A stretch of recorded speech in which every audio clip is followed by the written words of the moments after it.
Hey guys, it's Michael Levine, and today I'm going to answer more of your questions and email. If you would like your question or email answered or addressed, feel free to email me at michaellevinehair@gmail.com, and I'll do what I can to answer your question for you, at least to the best of my knowledge, because I don't have that much knowledge, but I'm going to just give you my opinion on stuff if you care to listen to it. So this one comes on the heels of a blog post that I wrote called "Dear Hairdresser, I'm not taking half your money. Love your employer." It's a blog post that I wrote for Milady Pro, and I also put it out on my blog as well. And I thought it was a decent bit of writing, and I do all the math basically for one of my salons, and I show you basically exactly how much money we make off of a hairdresser based on some of these numbers and rent and cost of doing business and all that. So if you're curious about that, it's been shared a bunch of times over the internet. You can check it out on miladypro.com as well as my blog, michaellevinehair.com. So I have a question. We take 10% back bar fee. It's extremely expensive to keep back bar full.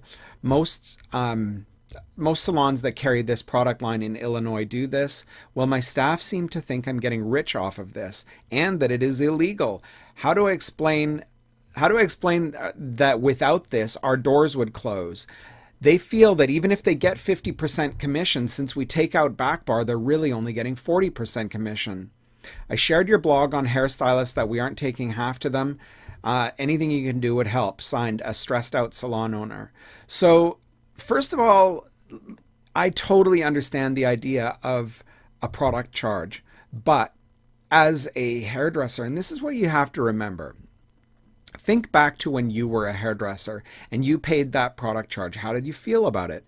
Did you feel that it was fair? Because so often what we do as salon owners, and I'm guilty of this myself, is we end up doing the things that pissed us off when we were employees at salons, doing the same stuff that made us leave that salon to go open our own business, and we end up repeating the same mistakes or the same processes. And you know, we always become our parents, and so we repeat and do what we know, but that doesn't make it right. So here, I'm going to explain my situation. I worked for a guy in Vancouver for about 3 years.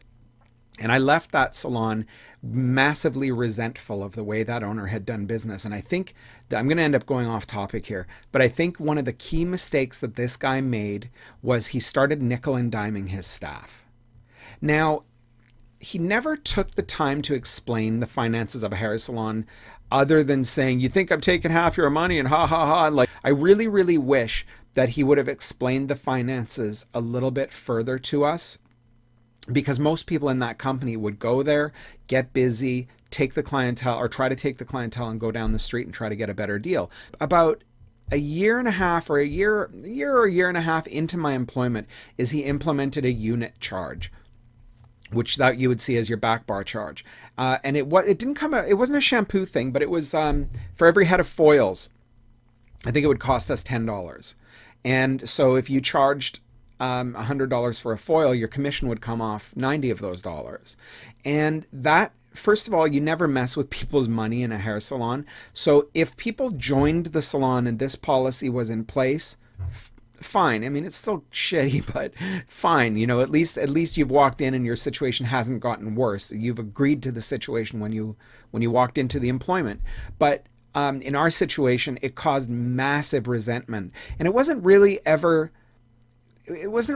one ever took the time to really break things down for us. And for me, it left a sour taste in my mouth, and I went off and I opened my own salon, and I almost did the same thing eventually, because financially things got tough and I was paying a straight 50% commission, and I was like, oh my God, I can't afford to pay 50% commission. This is crazy.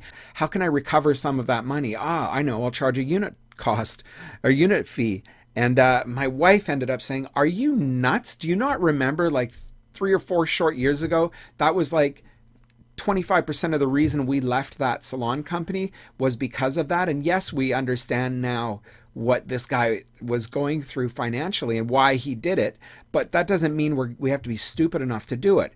So what we ended up doing we ended up lowering commissions for new staff.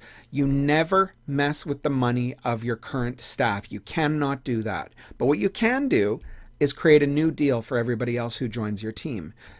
Being that you're paying a 10% product charge on top of their services, they're not getting 40%. They're actually getting 45%. If they're a 50% commission. And the quick math is this.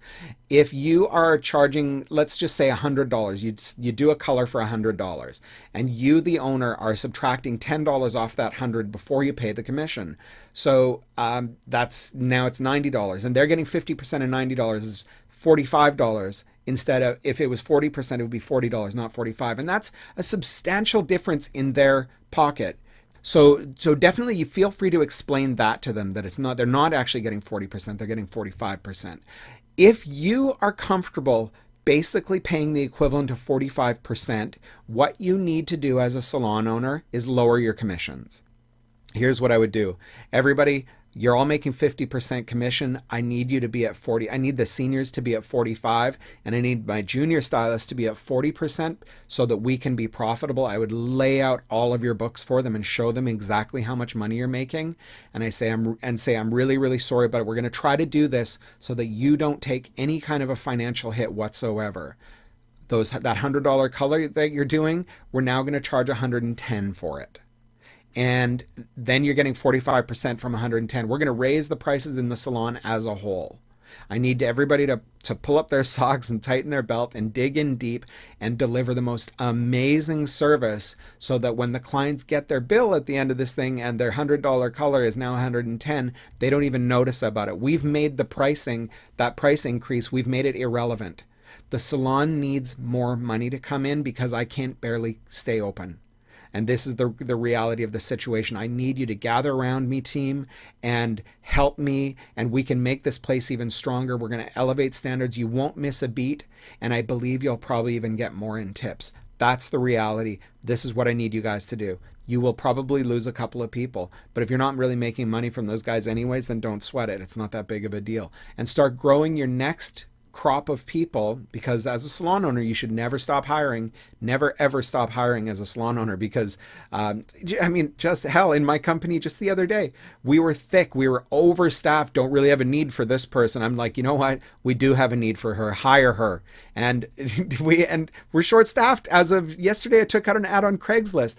I was overstaffed a week ago, and now I'm short-staffed, and there's an ad out on Craigslist. Never stop hiring as a salon owner, because you will always need people. And start just building up your new culture of people who this is not anything other than the way it is for them, and they'll grow into it, and you explain it, and have an open book policy with your finances, and have them saying, you know, and once we get to once you get over $10,000 a month in service dollars, you get 50% commission, and have this kind of sliding scale. Give them goals to shoot for, and they will know that they're always working towards something. They're always working towards a financial goal. There was something else you touched on here, that the staff said that it is illegal. I don't know necessarily what the rules are in the States, but I have heard in several places that it is illegal, that it is your cost of doing business and they are your employees, and you cannot charge an employee for your cost of doing business. So the easy way to do this is to just simply lower your commissions, raise their prices, and start preparing for this. Tell them in 3 months we need to do this. So do stuff for them, make some sacrifices, get in some education, you know, figure out ways that you and your team can kind of circle the wagons and get strong together and say, guys, we're going to do this. And not only are we going to make the same amount of money at the end of the month, we're going to actually even make more money. Whenever I do anything financially, I always consider everything from the side of the employee, because your employees are everything. If you lose your staff, you lose everything. You've got to keep your people happy. That doesn't mean you need to bend over for your people, but you got to keep your people happy. And the way you do that is by always being empathetic to the stylists and to the hairdresser version of you. The rule is never mess with your staff's money, ever. Again, if you want your question answered, or my opinion on your question, michaellevinehair.com, or what is it? michaellevine@gmail.com. And please subscribe to me on YouTube at my YouTube channel, and there maybe I will throw a link here if I figure out how to do it. And if not, well, whatever, look me up. Thank you so much. Have a wonderful day.